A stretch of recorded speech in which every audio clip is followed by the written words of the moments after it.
Meet Jamie Napolitano, a 40-year-old mother of two, teacher at Southeastern, and marathon runner in the best shape of her life. But it took a heartbreaking tragedy to put her on this path. In my sophomore year in college, I had a heart attack when I was 19. Jamie battled heart disease for most of her life, and as she got into her 30s, the problem became unbearable. I just could barely breathe picking up my kids. I'd try to vacuum and then I'd have to sleep for the rest of the day. And that was not normal for me. And it turned out that my symptoms were getting worse and worse, and there was nothing left to be done but to have a heart transplant. Her doctors put her on a list, and she waited, hoping for a match. I didn't know how long I was going to have to wait. I kept my phone by me all the time, but not being in the hospital put me lower on the list. Meanwhile, over 500 miles away, just outside of Austin, Texas, another family was dealing with their own sickness. He left us a note.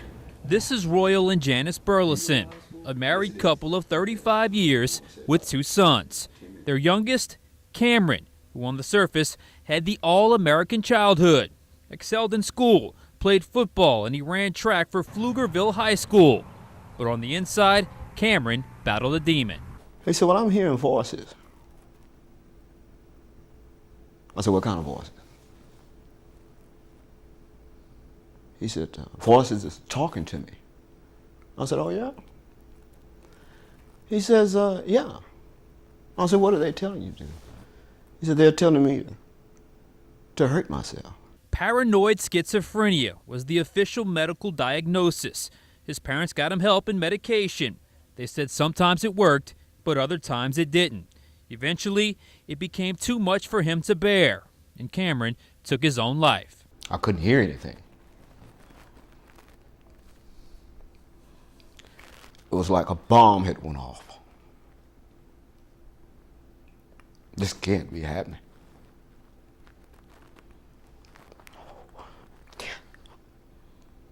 But as the Burleson family sat there in tragedy, they made one selfless decision. From there, that we went to the hospital, and the doctors said there was no brain activity. And we knew that's when they asked, would you want to donate? And right away I said yes. I didn't take 2 seconds to think about it. Little did they know, that decision saved another life. Back in Louisiana, after only 2 weeks on the waiting list, the Burleson's tragedy was Jamie's lifeline. They came in and told me that they thought they had a heart for me. And it's just overwhelming. It's, time stops whenever they say that. And on January 1st, 2009, Cameron's heart beat again, but inside Jamie's body. The decision to donate was an easy one for the Burlesons, but coming into contact with the life it impacted took time. But she responded saying thank you. It was like him coming back saying, I'm here. It took us 4 years after the date that she got that heart. That was January 1st, 2009. It took us 4 years to get in touch with her. And why? We wasn't ready. I was at the hospital for just, my routine tests and checkup, and they had a package for me, and it was a letter from my donor's mom. Multiple letters followed until eventually it was time to meet face to face at the transplant games in 2014 in Houston. And it was everything they thought it would be. I'm just overwhelmed and so happy to finally meet her and to hear his heartbeat.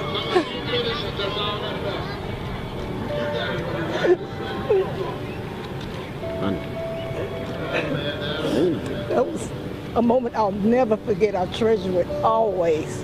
Cameron's heart has taken Jamie to new heights. The girl who was too sick and not allowed to play sports growing up is now a bona fide athlete. She competes regularly in marathons and works out on a daily basis. And in those transplant games, she won 2 gold medals, a silver and a bronze. And every time she competes, she does it not just for her, but for the person who made it possible. You feel a great responsibility to want to take care of the heart and to live life so that, that they'll be glad that they made that decision. It's a unique situation to be in. One family's tragic loss led to another's second chance at life. It's a feeling not lost on either side. It's hard as a parent, you know, just even imagining yourself in that situation for just a second. But it has been redeeming for all of us. It's a perfect match. That's the only thing I can say. It's like it was perfect. The timing, when she was almost depleting on her deathbed and he was, everything when we look back, it's just a perfect match. And that bond between both families, like the new heart inside of Jamie's body, is stronger than ever. They, since that time, have been so gracious and, you know, accepted me into their arms and their family, and they consider me as part of their family, and it's really been a blessing that we've been able to share that. We look at her as we're family. She is like blood. It's like family. There's nothing we wouldn't do or how far we would go for her. See, I have a chance to. Each time I break down like this, Jamie will call us. She'll text Jamie. And it's like he's answering. Jamie is competing for the 2016 Transplant Games in Ohio next month. Royal and Janice will be there cheering her on. The need for organ donors, tremendous. There's 120,000 people currently on a waiting list, many for years at a time, hoping to receive a life-saving organ. Back to you.